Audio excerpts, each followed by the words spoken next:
I hate when the politics are on the tip of your lip, but you try to hide under performance. And that's what I'm seeing right now. Thinly veiled, oh, you know, I had a gut feeling, as Matt Nagy said, and try to use it on performance when really it's just the politics at play. Don't you dare, coach, come out there to an undefeated quarterback this season and who's having a bad game, I give you that, and all of a sudden say, you know what, this is the moment we should transition and play the Nick Foles card. The hell you playing the card so early for? I understand what Nick Foles is there to do.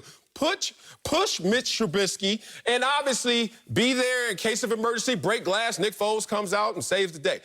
But right now, you want to use this as the moment? So what's going to happen is the sports guys are going to say, karma will come get you, Matt Nagy. When you come back in that locker room and you start to tell the guys, all right, guys, you know, we're going to go forward with Nick Foles right now, they're going to look around and say, Mitch was kind of balling, coach. Mitch was undefeated this year. That's how you treat a player when he's playing well and hasn't lost a game just yet?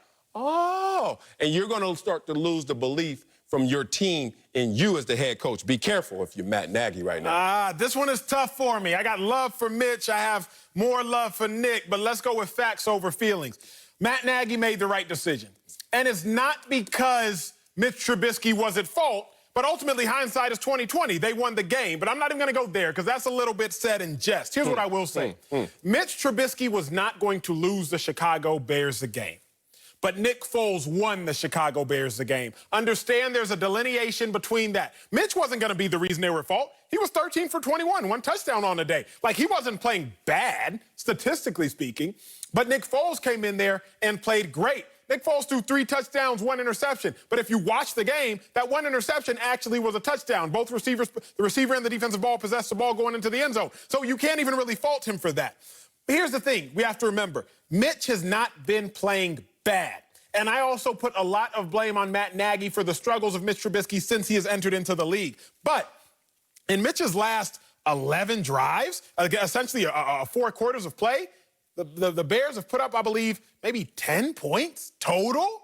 Nick Foles goes in there, touchdown, touchdown, touchdown. For whatever reason, Nick Foles came in there and jump-started the team. I don't know what it was. I don't believe that defensive players start playing harder when they see a quarterback go in. That didn't happen for me. I saw Nick Foles replace Michael Vick. I didn't play any harder. I saw Mark Sanchez replace Nick Foles when Nick Foles got hurt. I didn't play any harder. I don't know what it is, but the Bears won the game. The Bears are 3-0. They're one of 6 teams in the NFL that's 3-0. If Mitch would have finished that game off, they'd be sitting at 2-1. I can't be mad at the decision. You play to win the game. You play to win the game. What has Mitch Trubisky done? He's won games. Nick Foles came back, Emmanuel, and I love you. I do. I really do. But Nick Foles came back from a 16-point deficit. What did Mitch Trubisky do week 1? Come back from a 16-point deficit. Boom. Nick Foles threw 3 touchdowns in the 4th quarter to win the game. What did Mitch do in week 1? Threw 3 touchdowns in the 4th quarter to win the game. Do I think that Coach Nagy made the right decision? I absolutely do not, and here's why. Similar to what Marcellus said. It's almost like you're dating somebody. You know you're not really committed to them, but you want to just bring them out and keep on taking them out. No, I don't want that, man. If I'm not the guy, I'm not the guy. Don't tell me if I'm Mitch Trubisky. Don't tell me we have a competition and I'm winning the competition, and all of a sudden I make a little tiny mistake. I throw an interception, right? Everybody throws pick, and all of a sudden I'm bent, right? Don't put that veil in front of me. That does 2 things. Number 1, that kills the quarterback's confidence. And like Marcellus talked about earlier, gets you this piece of, man, what do the players in the locker room really say? Is Mitch really our guy? Is Nick going to throw 2, 3 picks and we're going to go back to Mitch? Who are we and what's our identity going to be? Here's my thing. Got him. The Bears won the game. And so you can't question the coach's decision because they won the game. Like, ultimately, you can't. I mean, if you're leaving Mitch and the Bears are sitting at 2-1, today would be like, man, he probably should have went to Nick Foles. But we don't have to ask ourselves that because he put in Nick Foles and he made the right decision. Mitch shouldn't have been benched based on his performance. But ultimately, if you were watching the game, Mitch was not about to come back from that game. Again, let me get more specific because I uttered it a little bit wrong last time. Mitch has had his previous 11 drives. Mitch has yielded 10 points and 3 turnovers in 4 quarters of play. He just hasn't been on right now. Now, to my brother's point, the Chicago Bears have been looking for the door. Like, how can we get Mitch out of here? Oh, 1 interception, that's it. Let's get him out.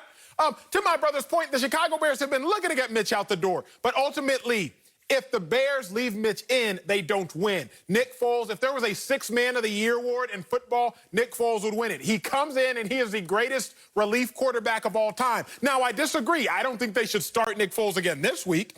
That's where I disagree. I would go back out and start Mitch. Because if you start Nick Foles this week and now Nick Foles performs bad, now you in a world of hurt. But as for yesterday, now with the Bears sitting at 3-0, 74% chance you make the playoffs if you're 3-0, I'm not mad at it. Oh, I know you just had to fill time right there, because I know you don't believe a damn word you just said. It doesn't matter how we win, as long as we win.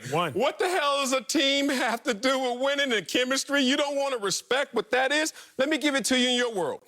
You are up here arguing right now that a bad decision that got good results is something you should support, something you should champion.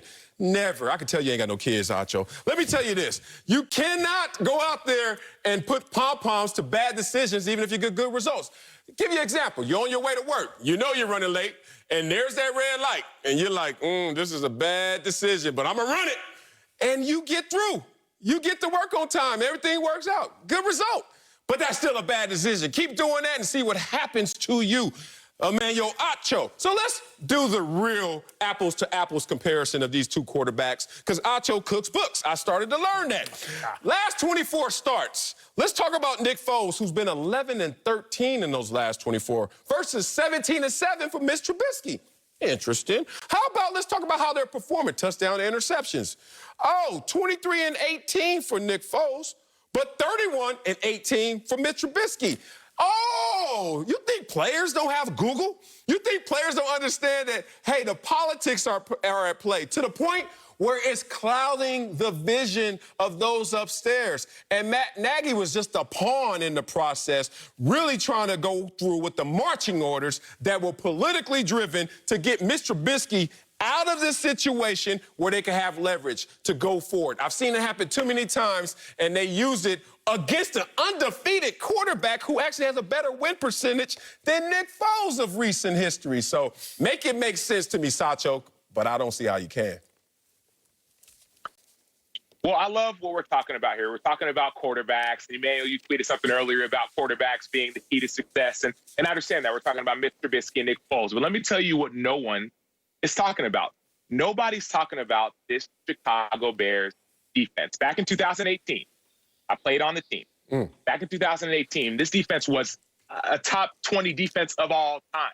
They were not a bend, not break defense. We're not going to bend, we're not going to break. We are the best defense probably ever, arguably. 2019, the defense regressed. And now 2020, the defense has been very much, let's hope for a good play, hope for an interception, hope for a drop touchdown to help our team win games. And so the real issue has nothing to do with the quarterback. It doesn't matter if you're Mitch Trubisky back there throwing the ball. It doesn't matter if you're Nick Foles. It doesn't matter if I'm back there throwing the ball. This defense needs to step up and be what is advertised. Yes, there's talent across the board. Danny Trevathan, Roquan Smith, Akeem Hicks, Khalil Mack, Robert Quinn, Eddie Jackson, Kyle Fuller. The list goes on and on. But the fact of the matter is this defense isn't playing up to their standards, admittedly. And so before we start passing blame and making Mitch Trubisky the scapegoat, let's look at the defense that's not living up to par. They're not performing as advertised. I don't care about the defense. Like Marcellus said, that's vegetables. We're up here to make TV. I want popcorn. I want popcorn and dessert. And Marcellus, Sam, let me tell you about this before I have to let you go. Marcellus is the king of cooking books. Marcellus, Nick Foles is 11-7 in the last 4 seasons. Marcellus had to go back to 2015 when Nick Foles went 4-7 as a starter. I gotta grab apples to apples. 24 starts. Your last 24. No. I'm the one grabbing the apples because I'm the sous chef and you the real chef. Okay, you the one cooking up here. Coming up in our big story, Dak Prescott threw for nearly 500 yards, but the Cowboys still lost.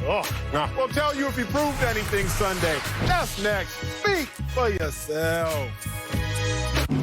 What is that? Mine. Why? It's just that it's Lavender? Yes, it is. Old Spice. It's for me.